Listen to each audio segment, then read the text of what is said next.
You ask Tiger to solve. This deals with linear equations with one unknown. The final result is a equals 8. Let's solve it step by step. Group all constants on the right side of the equation. Add 10 to both sides. Simplify the arithmetic.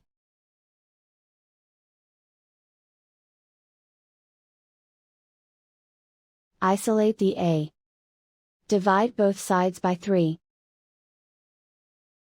Simplify the fraction.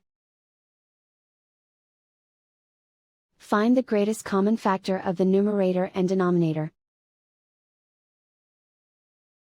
Factor out and cancel the greatest common factor. And so the final result is a equals 8.